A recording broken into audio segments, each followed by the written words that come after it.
Bapak-bapak, ibu-ibu, jemaah pengajian Ahad pagi yang dirahmati oleh Allah Subhanahu wa taala. Alhamdulillah, marilah kita senantiasa bersyukur kepada Allah Subhanahu wa taala atas segala nikmat, rahmat dan hidayahnya kepada kita, dengan senantiasa kita menggunakan kenikmatan tersebut di jalan yang diridhoi oleh Allah Subhanahu wa taala. Salawat serta salam hendaknya senantiasa kita sampaikan kepada junjungan kita Nabi besar Muhammad sallallahu alaihi wasallam. Bapak-bapak, ibu yang dirahmati oleh Allah Subhanahu wa taala, pada subuh ini kita akan mengkaji tema tentang kurban atau tentang selain kurban, sembelihan. Jadi karena sebentar lagi kita akan bertemu dengan Idul Adha, sholat Idul Adha, hari raya Idul Adha, di mana dalam hari raya Idul Adha itu ada ibadah yang memiliki keutamaan. Di antaranya selain sholat Idul Adha adalah berkurban atau menyembelih hewan kurban. Kalau kita mungkin lebih sering menggunakan kata kurban. Kurban itu dari bahasa Arab korban yang berupa kurban, artinya mendekatkan. Apa maksudnya mendekatkan? Dengan sembelihan itu agar bisa mendekatkan diri kita kepada Allah Subhanahu wa taala, agar kita bisa mendapat ridho dari Allah Subhanahu wa taala. Jadi bukan pakai K, korban. Kalau korban kecelakaan, ya, korban meninggal dunia. Tapi ini kurban ibadah kurban. Kalau di masyarakat Arab atau di fikih, mereka menggunakan kata udhiyah atau dhahiyah. Udhiyah itu artinya kalau kita sembelihan, ya, sembelihan. Nah, di sini kita akan mengkaji terkait dengan kurban atau terkait dengan sembelihan, di mana kita akan melakukannya pada saat Idul Adha. Kata Idul Adha itu sendiri juga, ya, diambil dari kata udhiyah adha, sembelihan. Karena apa? Karena pada hari itu umat Islam melakukan penyembelihan hewan kurban. Nah, kita balik-balik kurban, melakukan penyembelihan hewan. Udhiyah atau kalau itu merupakan bentuk jamak sembelihan, ya. Dhiyah itu artinya, ya, nama bagi hewan yang disembelih. Jadi hewan yang disembelih itu dinamakan udhiyah. Hewan yang disembelih itu, ya, jadi tidak sembarangan hewan, tapi yang al-an'am, hewan, kalau istilah kita an'am itu hewan ternak. Nah, di dalam masyarakat Arab yang namanya an'am, hewan ternak itu meliputi 3 jenis. Yang pertama ibil atau al-budun, itu apa artinya onta. Kemudian bakar, sapi atau sejenisnya. Sejenis dengan sapi itu masuk di situ, kategorinya adalah kerbau, jamus kerbau. Dan yang ketiga adalah ghanam atau kambing. Dan yang sejenisnya. Yang sejenisnya apa? Sejenisnya itu domba, ya, domba. Nah itu maksud dari kata an'am. Jadi udhiyah itu adalah sebutan bagi hewan-hewan yang disembelih pada hari Idul Adha, atau kalau di sana istilahnya Yauman Nahri, Yauman Nahri, hari penyembelihan. Kalau bapak-bapak ibu pernah berangkat haji, itu ada tempat penyembelihan itu namanya manhar. Manhar itu artinya tempat penyembelihan.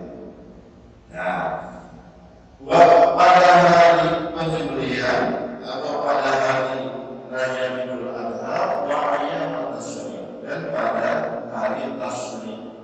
Hari tasyrik tanggal berapa?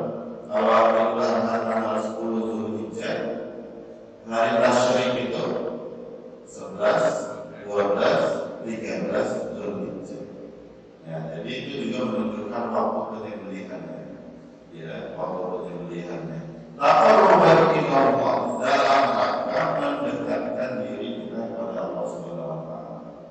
Ya, taqarruban itu bisa berarti dalam rangka ketaatan kita kepada Allah Subhanahu wa taala. Dalam rangka mengharapkan keridhaan Allah Subhanahu wa taala. Nah, itu makna daripada udhiyah atau kurban atau sembelihan. Nama bagi hewan yang disembelih pada hari Idul Adha atau hari tasyrik dalam rangka mendekatkan diri kepada Allah Subhanahu wa taala. Kemudian apa dasar dari pelaksanaan penyembelihan pada hari Raya Idul Adha? Dasarnya adalah diantaranya adalah surat Al-Kautsar. Saya yakin bapak-bapak ibu sangat hafal. Jadi ini merupakan surat favorit ya, karena singkat dan padat, cepat. Ya. Surat Al-Kautsar disebutkan di dalam surat Al-Kautsar, A'udzubillahi minasyaitonir rajim, inna a'tainakal kautsar fasholli li rabbika wanhar inna syani'aka huwal abtar. Inna a'tainakal kautsar, sesungguhnya kami telah memberimu al-kautsar. Apa itu al-kautsar? Kalau sering al-kautsar. Kalau di tafsir dikatakan al-kautsar itu artinya kenikmatan yang banyak. Kita sudah diberi kesehatan, diberi kecukupan rezeki, diberi pekerjaan, diberi istri, diberi anak, diberi pekerjaan, ya. Dan banyak kenikmatan-kenikmatan yang lainnya kita terima. Diberi jabatan, banyak kenikmatan lain yang kita terima, maka dikatakan inna a'tainakal kautsar, sungguh kami telah memberimu kenikmatan yang banyak. Lalu apa yang harusnya kita lakukan? Kemudian disebutkan di dalam ayat kedua, fasholli li rabbika wanhar, maka salatlah kepada Tuhanmu wanhar, dan menyembelihlah. Ya, menyembelihlah. Itu sebagai wujud dari rasa syukur kita kepada Allah Subhanahu wa taala. Jadi kalau kita itu dijelaskan bagaimana bentuk kita bersyukur. Bentuk kita bersyukur itu adalah hendaknya kita sholat, ya, kepada sholat, mengerjakan sholat dan menyembelih hewan kurban. Dalam hal ini disebutkan menyembelih hewan kurban. Ya. Kita bersyukur pada Allah Subhanahu wa taala dan menyembelih. Ya mungkin bisa disimpulkan banyak. Kalau bentuk syukur itu ya tetap menjalin hubungan dengan zat yang memberi kita rezeki. yang sudah diberi rezeki malah kita kufur, tidak bersyukur, tidak berterima kasih. Jadi sholat itu juga walaupun sebenarnya kebaikannya adalah untuk kita, itu juga merupakan bentuk terima kasih kita kepada Allah Subhanahu wa Ta'ala atas nikmat yang telah diberikan. Kalau biasanya kan dalam kehidupan yang biasa ada orang dibantu, ditolong, dikasih, orang tersebut malah tidak berterima kasih. Nah, tentunya yang memberi gimana perasaannya, atau besok-besok nggak usah dikasih lagi. Kalau di dalam ayat Al-Quran dikatakan la in syakartum la azidannakum wa la in kafartum inna azabi lasyadid. Jika engkau bersyukur, niscaya akan aku tambah nikmatku kepadamu. Akan tetapi jika engkau kufur, maka sesungguhnya siksaanku amatlah pedih. Nah, jadi kalau misalnya kita memiliki kelebihan rezeki, mampu berkorban, maka hendaknya kita berkorban. Atau ya kita sudah diberi banyak kenikmatan, maka sholat, ya, kerjakanlah sholat. Jangan sampai kemudian tidak mengerjakan sholat. Itu berarti kita kufur. Kufur apa? Kufur nikmat. Ya, kafir terhadap nikmat yang telah diberikan Allah Subhanahu wa Ta'ala. Kemudian dasar yang kedua adalah surat Al-Hajj. Surat Al-Hajj ayat ke-32. Ya, ayat ke-32 yang berbunyi wa may yu'azzim sya'airallah fa innaha min taqwal qulub. Barang siapa yang mengagungkan syiar-syiar Allah, maka sesungguhnya itu merupakan refleksi, ya, merupakan gambaran dari hati yang bertakwa. Ternyata dalam syiar itu ditafsirkan oleh para ulama itu adalah kurban, menyembelih hewan kurban. Dan barang siapa yang mengagungkan menyembelih di hewan kurban, ya, syiar, kita sering mendengar kata syiar, ya. Syiar itu apa? Ya, tanda-tanda alamat. Kalau di ini biasanya syiar alamat dini yang azwahir, tanda-tanda keagamaan yang tampak. Makanya kurban itu sebaiknya diperlihatkan. Jangan menyembelihnya di dalam masjid. Jadi nggak boleh ya. Masjidnya kotor. Maksudnya diperlihatkan ke masyarakat. Menyembelihnya di luar, kalau di dalam kotor masjid. Jadi orang melihat keluar pelaksanaan pemotongan hewan kurban. Nah itu sih. Tapi secara khusus dalam tafsiran syiar itu diartikan terkait dengan penyembelihan hewan kurban. Yu'azzim, yang mengagungkan, yang membesarkan. Nah di situ para ulama mengatakan istihsanuha wa istismanuha. Apa artinya? Yang paling baiknya dan yang paling umumnya. Itu. Jadi dalam kita menyembelih hewan kurban, maka pilihlah hewan yang paling baik dan yang paling maksudnya ya yang bagus. Walaupun nggak terlalu paling, kan, jangan yang kurus, jangan yang sakit-sakitan, jangan yang ada cacatnya. Pilihlah yang gemuk.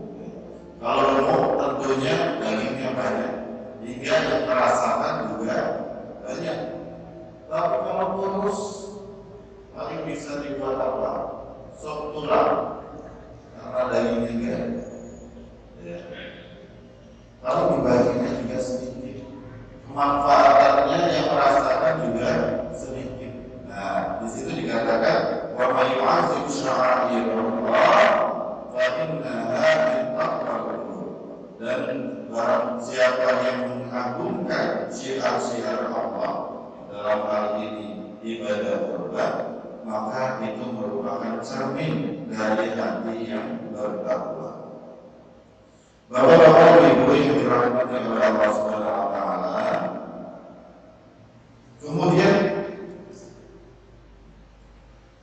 berikutnya adalah tadi tentang dasar disyariatkannya ibadah kurban. Jadi ada berdasarkan surat Al-Kautsar tadi 1-3, kemudian juga ada surat Al-Hajj ayat 32. Kemudian apa keutamaan dari berkurban atau menyembelih hewan kurban? Bahasa kita kan menyembelih hewan kurban atau melakukan penyembelihan pada saat hari raya Idul Adha. Apa keutamaan yang didapatkan? Di sini disebutkan oleh Syekh Sabiq hadis dari Aisyah. Anna Nabi sallallahu alaihi wasallam qala, bahwasanya Nabi Muhammad sallallahu alaihi wasallam bersabda, "Ma 'amila adamiyyun min 'amalin yawman nahri ahabbu ila Allah min ihraqid dam." Tidak ada satu perbuatan pun yang paling dicintai oleh Allah Subhanahu wa taala pada hari Yauman Nahri, pada hari penyembelihan, ya. Tidak ada yang paling dicintai kecuali adalah ihram dam. Ihram dam itu artinya menumpahkan darah. Menumpahkan darah itu bukan artinya kita membunuh atau berperang, tapi menumpahkan darah hewan kurban. Ya. Jadi amal yang paling dicintai pada hari Idul Adha itu adalah berkurban atau menyembelih hewan kurban. Inna la'ati yaumil qiyamati bi qululiha wa ash'ariha wa asrafiha. Sesungguhnya hewan kurban itu akan datang pada hari kiamat bi qululiha, dengan tanduk-tanduknya, wa ash'ariha, dengan rambut-rambutnya, wa asrafiha, dan bulu-bulunya. Itu maksudnya apa? Bukan kemudian datang rambutnya, bulunya, tidak. Hewan itu pada hari kiamat akan menjadi saksi, akan datang. Ya. Kalau misalnya 10 yang kita sembelih, nanti ada 10 hewan yang akan menjadi saksi pada hari kiamat. Bahwasanya kita melakukan penyembelihan ketika di dunia tersebut, ketika di dunia. Wa inna dama la yaqa' min Allahi bimakan qabla an yaqa' 'alal ard. Wa inna dama, sesungguhnya darah dari hewan kurban itu telah sampai kepada Allah Subhanahu wa taala sebelum darah itu muncul ke tanah. Maksudnya apa? Maksudnya ya sebelum keluar darahnya itu Allah Subhanahu wa taala telah memberikan ya balasan ganjaran terhadap orang yang melakukan penyembelihan.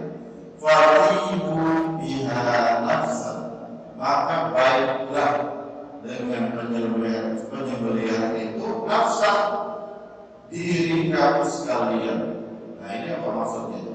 Fatibu biha nafsan, maka baiklah dengan penyembelihan itu nafsan, jiwa atau diri kamu sekalian.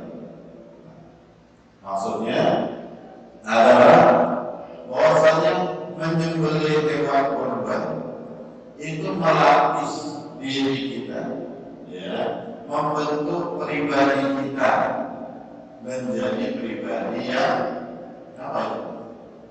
Pribadi yang taat kepada perintah Allah Subhanahu wa taala, pribadi yang rela berkorban, pribadi yang peduli kepada sesama, karena kan itu nanti dibagi, ya, dibagi kepada fakir miskin, dibagi kepada tetangga, pribadi yang tidak terlalu materialistik, tapi senang berbagi pada orang lain. Nah itu fatihu biha nafsa, maka fatihu biha nafsa, maka baiklah dengannya nafsa jiwa kamu sekalian. Jadi bapak-bapak dan ibu sekalian, dari hadis tadi ada beberapa keutamaan. Yang pertama tadi, yang namanya menyembelih hewan kurban itu merupakan perbuatan yang paling dicintai oleh Allah Subhanahu wa taala pada saat Idul Adha. Yang kedua, itu hewan kurban itu akan menjadi saksi pada hari kiamat. Bahwasanya kita telah menyembelih. Kalau sekarang misalnya setiap tahun satu hewan kurban ini 10 tahun berarti ada 10 hewan kurban yang akan bersaksi. Ya. Dan ganjarannya itu sangat cepat dibalas oleh Allah Subhanahu wa taala. Selain itu juga dalam penyembelihan itu terkandung untuk memperbaiki diri kita, kepribadian kita, agar kemudian menjadi pribadi yang taat, yang tentunya taat pada Allah, mendahulukan perintah Allah, kemudian rela berkorban, peduli kepada sesama, senang berbagi. Tentunya berbagi itu lebih baik daripada yang tahapannya memberi, memberi itu lebih bagus. Bapak-bapak, ibu-ibu yang dirahmati oleh Allah Subhanahu wa taala, kemudian saya sampai menjelaskan tentang hukum. Apa hukum dari menyembelih hewan kurban atau berkurban itu hukumnya apa? Nah, sini beliau menjelaskan al-udhiyah sunnatul muakkadah. Yang namanya menyembelih hewan kurban itu adalah sunnah muakkadah, sunnah yang ditekankan. Kenapa ditekankan? Karena banyak keutamaan itu. Tadi sebagaimana hadis Nabi tadi, karena banyak keutamaannya.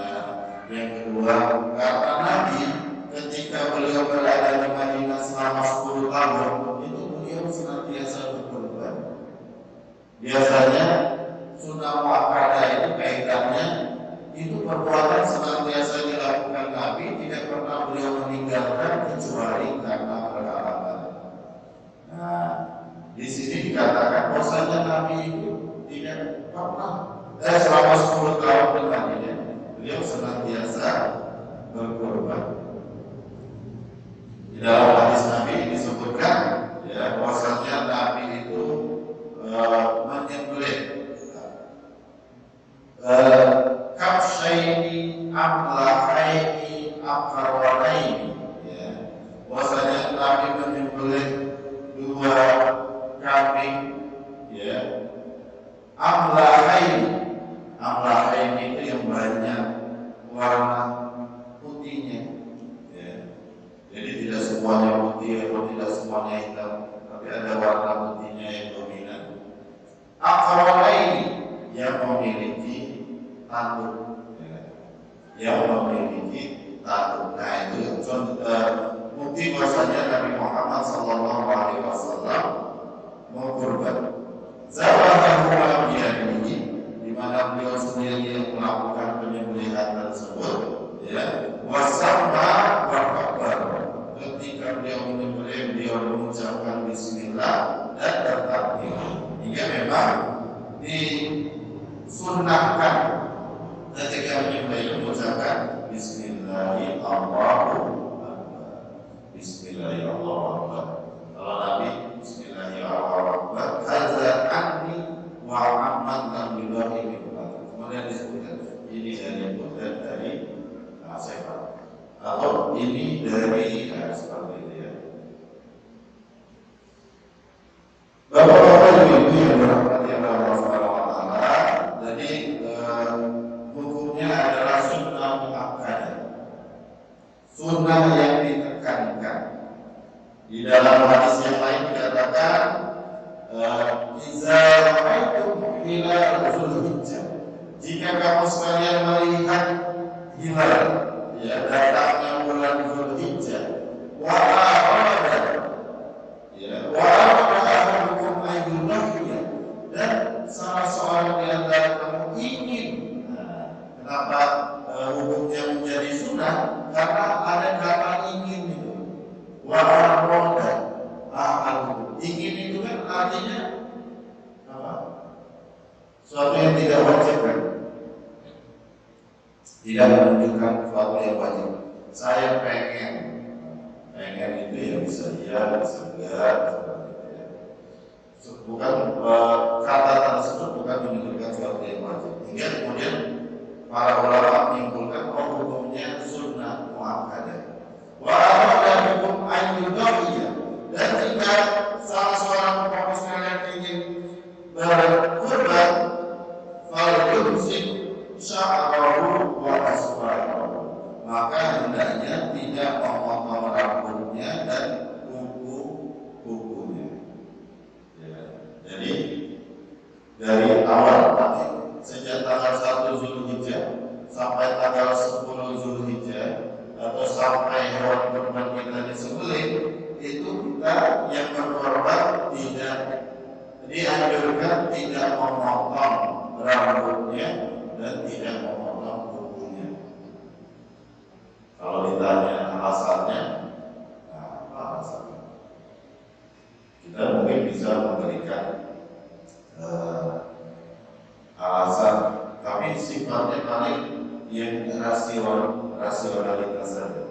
Ya, tapi karena alasan secara jelas itu tidak disebutkan oleh Nabi Muhammad Sallallahu Alaihi Wasallam.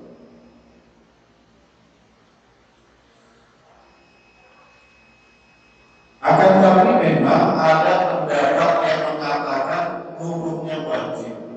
Ya, hukumnya adalah wajib. Itu pendapat dari mazhab Hanafi, Abu Hanifah. Berdasarkan hadis Nabi Muhammad SAW, di mana Nabi mengatakan, man wajah sa'atan, barang siapa yang memperoleh keluasan rezeki, walau yubakti, akan tapi dia tidak berkurban, wala yaqribanna musallana, maka jangan mendekati tempat sholat kami. Ya, jadi kalau bahasa kita, maka enggak usah sholat sini. Seperti itu. Padahal mampu, tapi enggak mau korban, enggak usah sholat sini. Sholat aja bisa dibuat di tempat lain. Mungkin bahasanya seperti itu. Itu semacam ancaman atau apa ya. Jadi Nabi semacam kecaman. Hingga ulama Hanafi mengatakan ini menunjukkan wajibnya ibadah kurban. Apalagi surat Al-Qur'an itu wassalli li rabbika wanhar, maka sembahlah Tuhanmu, sholatlah kepada Tuhanmu dan sembelihlah. Wanhar itu menggunakan kata perintah. Perintah itu menunjukkan suatu yang wajib. Ini ayatnya mengatakan hukumnya wajib. Kan tapi bapak-bapak ibu, kalau dalam usul fikih, mazhab Abu Hanifah itu memang pembagian hukum dia itu ada 6. Ya, ada 6. Jadi wajib itu kalau di kita wajib, di mazhab Hanafi ada wajib, ada fardu. Fardu. Wajib itu sebenarnya sama dengan sunnah muakkadah itu. Atau ada juga ulama yang mencoba mengakomodir dua pendapat tersebut. Gimana? Mengatakan wajib sekali seumur hidup. Ya, wajibnya sekali seumur hidup. Selebihnya adalah sunnah muakkadah. Selebihnya adalah sunnah muakkadah. Itu terkait dengan hukum. Kemudian waktunya, maka wajib kapan kita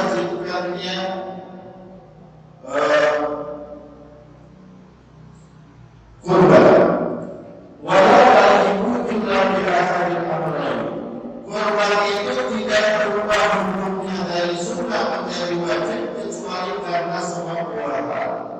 Apa itu? Yang pertama, ayat jurah.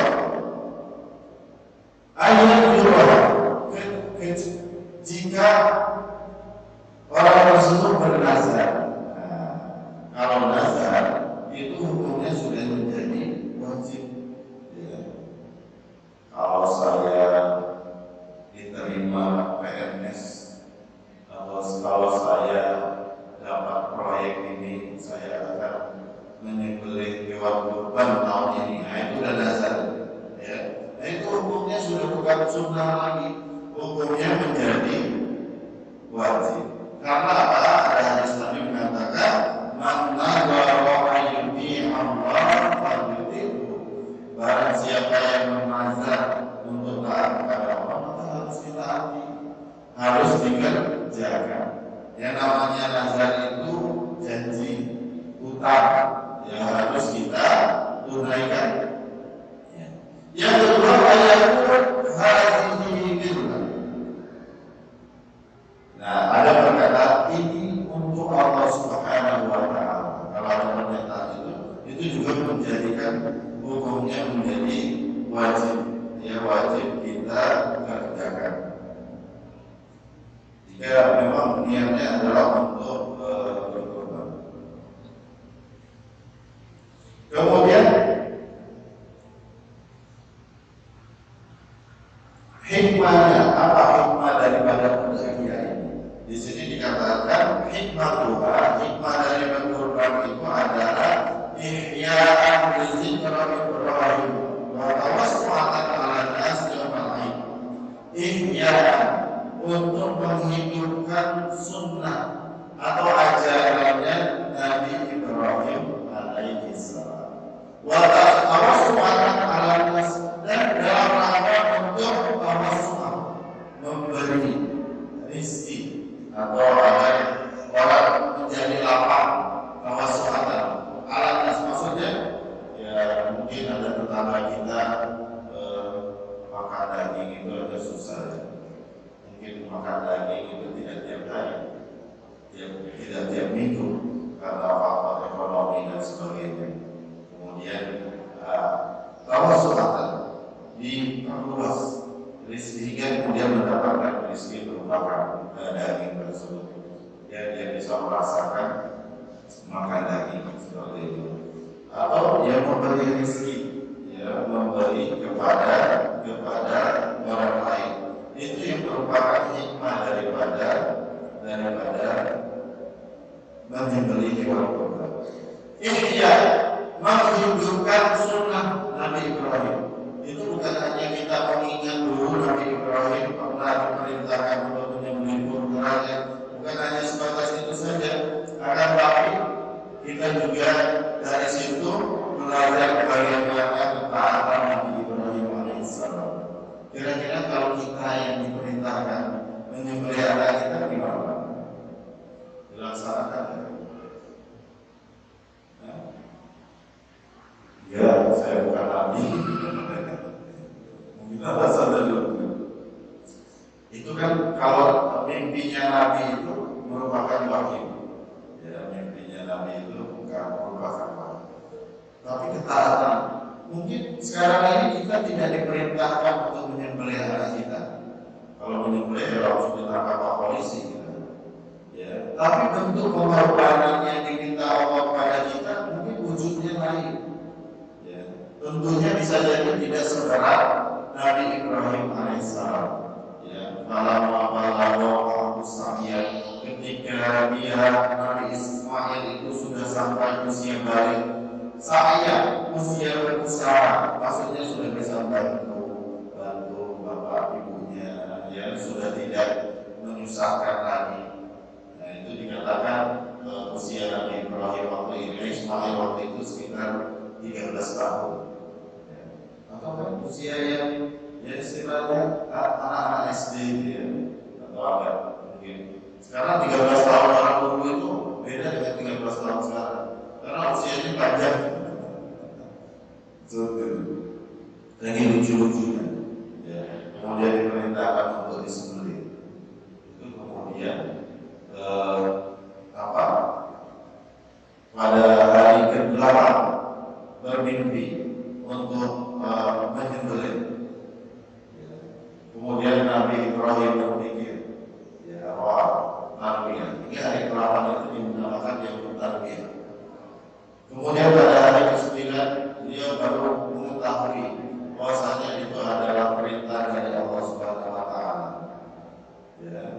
Nah itu kemudian mengetahui Arafah hingga dinamakan Yaumul Arafah. Hari ke-9 itu hari Arafah.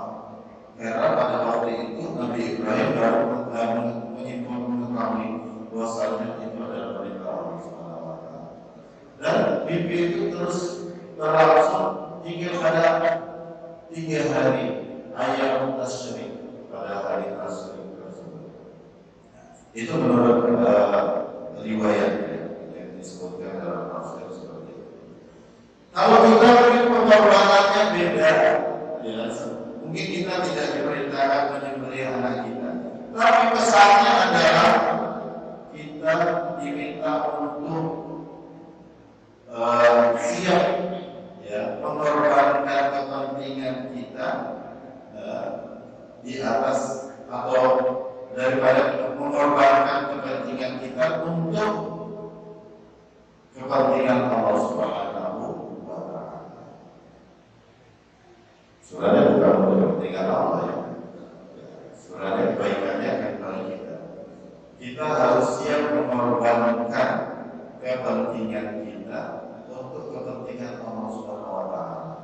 Yang sederhana saja, ketika azan berkumandang dipanggil untuk mengerjakan sholat berjamaah, untuk sholat mengerjakan sholat, kita harus siap meninggalkan kesenangan kita nonton TV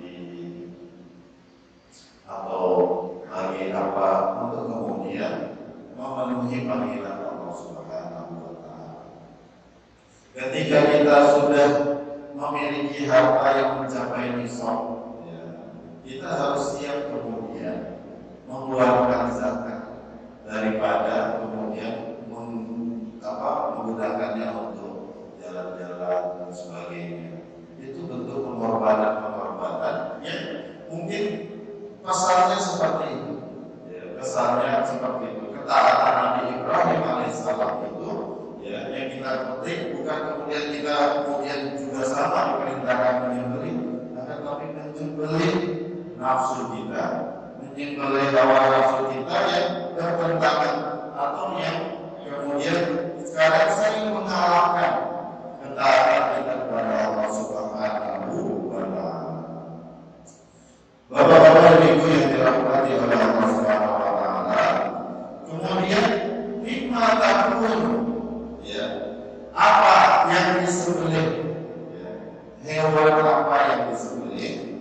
Di sini disebutkan wala takunu illa minal ibil wal baqar wal ghanam, dan tidak disembelih kecuali unta, sapi dan kambing.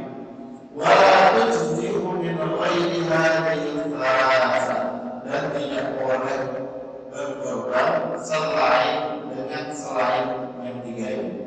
Jadi berkorban dengan ayam, dengan itik, dengan bebek tidak bisa. Berkorban dengan lele, nggak bisa. Berkorban itu dengan 3 hal tersebut. Karena ada dasarnya di dalam surat Al-Hajj ayat 34 disebutkan, dia sebut a'udzubillahi minasyaitonir rajim, dia sebut semua yang ada min bahimatil an'am, agar mereka mengingat Allah, ya, atas apa-apa yang telah Allah rizkikan kepada mereka. Mengingatnya dalam bentuk apa? Menyembelih min bahimatil an'am, menyembelih hewan ternak. Bahimatul an'am, hewan ternak itu kalau di Arab identik 3 hal tersebut, ya, unta, sapi dan kambing. Kuda, kenapa kuda tidak termasuk? Karena kuda bukan termasuk hewan yang bahimatul an'am, hewan yang dikonsumsi. Ya, kalau kuda itu identiknya hewan yang digunakan untuk transportasi. Ya, makanya ada kan kuda, mobil kuda, Mitsubishi kuda. Ya, dipakai untuk transportasi. Hewan ternak yang dikonsumsi itu disebutkan 3, unta, sapi dan kambing. Kemudian disebutkan usianya. Ya, kalau onta itu usianya 5 tahun, kalau sapi itu usianya 2 tahun, kalau kambing itu usianya 1 tahun. Ya. Kalau tidak ada kambing yang berusia 1 tahun, musnah, namanya musnah. Maka bisa saja kemudian menyembelih yang minimal berusia setengah tahun atau 6 bulan. Ya. Jadi bukan batibul bahwa 3 bulan batibul sampai gitu. Ya. Yang disebut adalah yang usia minimal, kalau tidak diperbolehkan menyembelih yang berusia 6 bulan.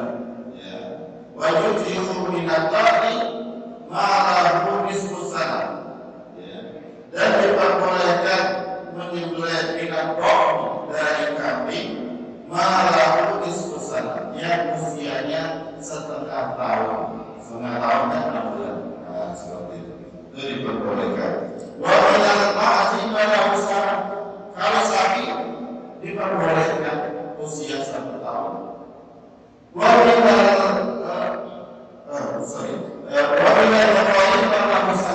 dari sapi dulu 2 tahun, ya. Onta itu 5 tahun. Itu sama, baik laki-laki atau perempuan, tidak ada beda. Ya. Kalau misalnya mana yang lebih afdal, nah itu biasanya pertimbangan. Ya, kalau perempuan, ya dia utamakan laki-laki, karena perempuan tidak bisa berkembang biak, ya.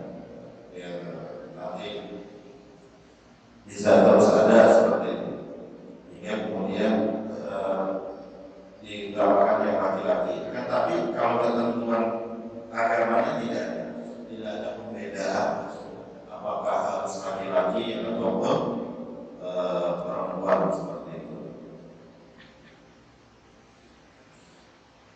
Bapak-bapak ibu yang dirahmati oleh Allah Subhanahu wa Ta'ala,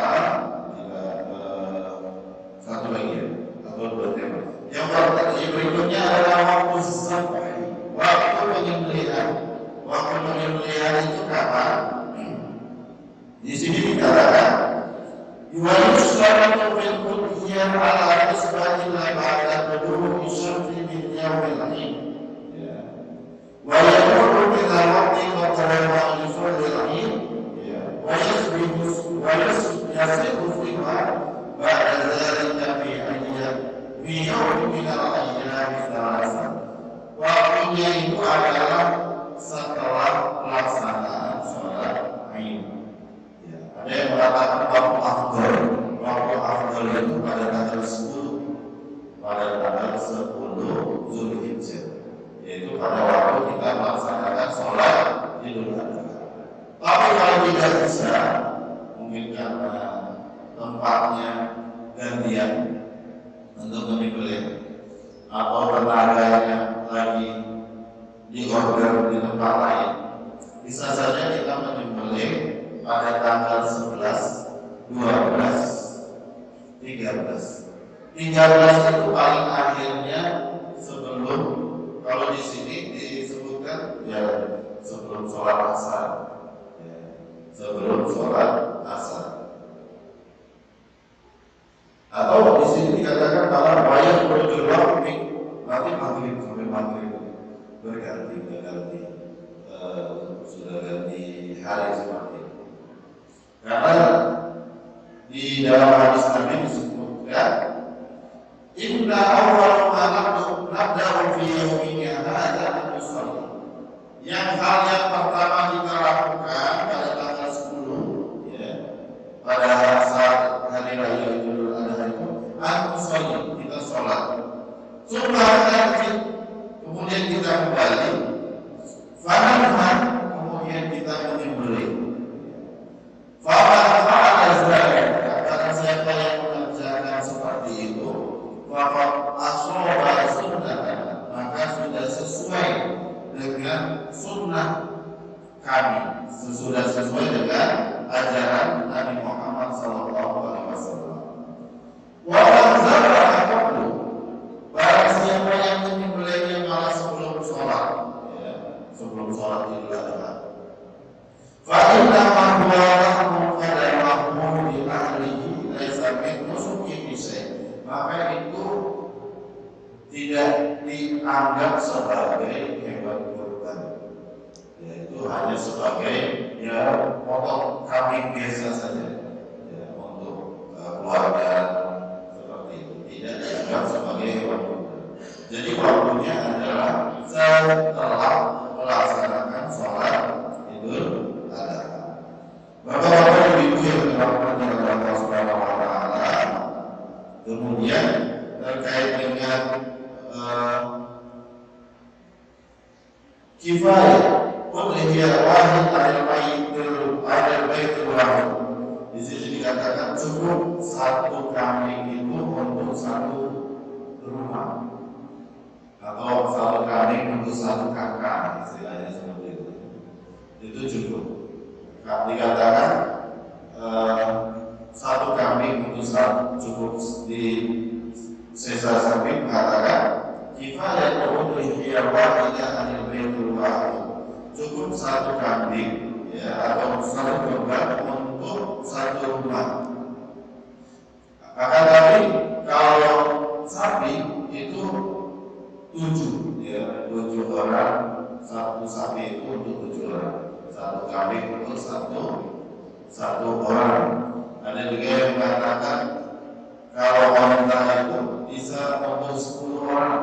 Dalam hadis yang lain dikatakan bisa untuk 10 orang. Nah, di dalam sunnah Nabi yang lain disebutkan, bahwasanya tadi disebutkan Nabi menyembelih sendiri. Nah, itu menunjukkan sunnahnya kalau bisa kita menyembelih sendiri. Tapi biasanya ada yang lihat darah saja sudah tahu. Sunnahnya seperti yang dilakukan oleh Nabi. Tapi kalau tidak bisa diwakilkan kepada Julaiha itu, juru sembelih darah.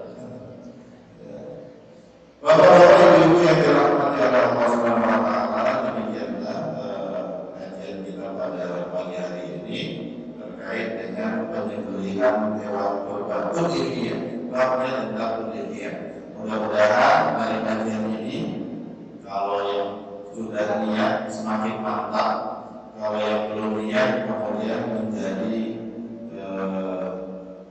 terniat, menjadi berniat untuk berkurban. Karena apa? Karena keutamaan yang ada di dalam kurban tersebut. Memang paling gampang yang ringan itu kalau kita cicil, nanti pas waktunya tinggal bayar.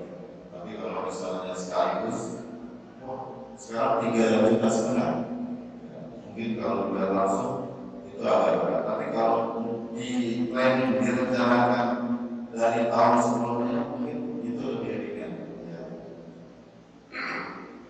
Mudah-mudahan kalau misalnya tahun ini belum sempat, tahun depan mulai dari setelah Idul Kurban kita mulai merencanakan sehingga tahun depan kita bisa ikut berkurban. Nah, itu kan tinggal kita nanti bapak-bapak ibu-ibu di dalam kas keluarga, dalam anggaran keluarga itu masukkan item kurban. Karena banyak keutamaan yang didapatkan. Demikian bapak-bapak ibu yang bisa saya sampaikan. Kurang lebihnya saya mohon maaf. Mungkin ada yang ingin bertanya, kalau ada waktu dipersilakan. Kalau tidak, mungkin diakhiri sama wawancara. Demikian yang bisa saya sampaikan. Nasrul